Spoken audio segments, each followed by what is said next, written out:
Hey, I'm Nicholas.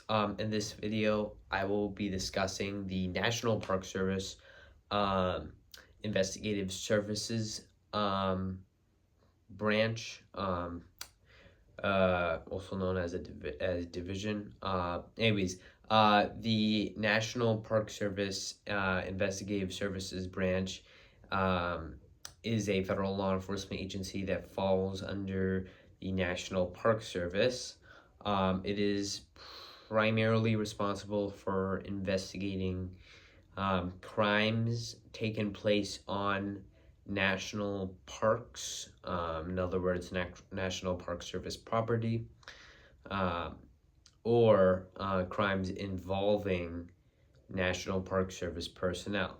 Now, this does not necessarily mean crimes taken by National Park Service personnel that involve corruption. That would more be the that would that would be the National Park Service Office of Professional Responsibilities duty, so a different agency.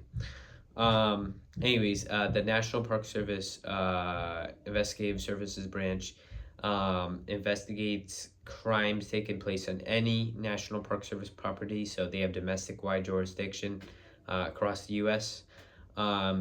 They are trained at the Federal Law Enforcement Training Center in Glencoe, Georgia.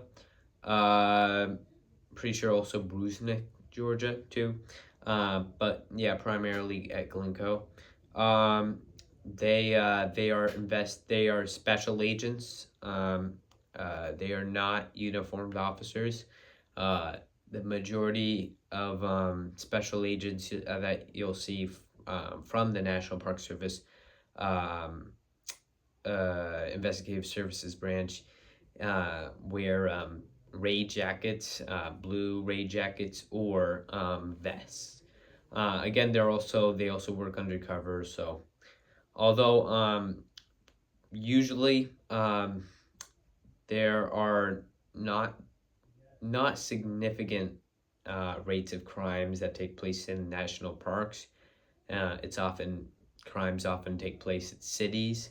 However, when they do take place in national parks, they have full authority, no matter if it violates state law or federal law, as long as it's a crime and it has taken place within National Park Service property.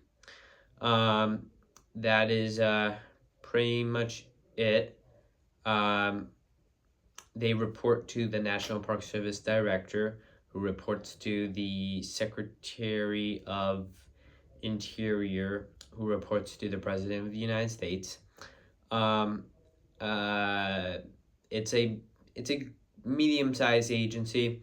If you were to plan to join it, you actually would need a bachelor's degree, specifically in criminal justice. And usually they hire people with law enforcement experience. However, that is not necessarily a requirement. That is pretty much it. Of course, you also need to be a U.S. citizen and have a clean background record, so no criminal history. But that's pretty standard for most investigative federal law enforcement agencies. So yeah, so that's it. Thank you for watching, and I will see you in the next video.